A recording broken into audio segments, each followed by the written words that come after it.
Барлықтарыңызға қайырлы күн, менің каналыма қош келдіңіздер. Бүгін осындай кукла тортының жасалуымен бөлісетін боламын.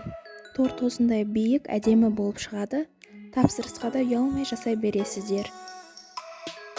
Алдымен торттың ортасын осылай кесіп, кольцода жинап аласыздар.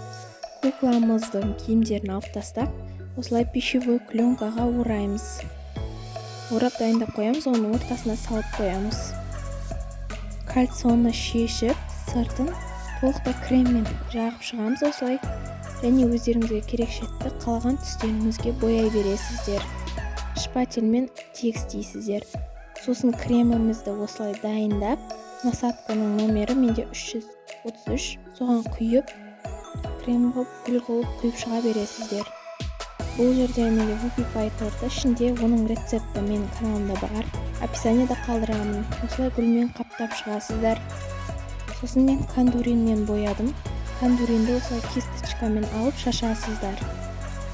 Мастикаға жағу керек болса, оны спиртпен немесе сұйық маймен араластырып жасасаңыздар болады. Сосын осындай мастикамен мен бетіне жазу жаздым. Өздеріңізге керекті түсті, осы ақ түсті мастиканы бөліп алып бояйсыздар.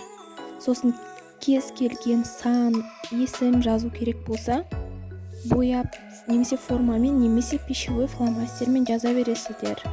Видео ұнаса лайк басып, комментарий қалдыруды ұмытпаңыздар.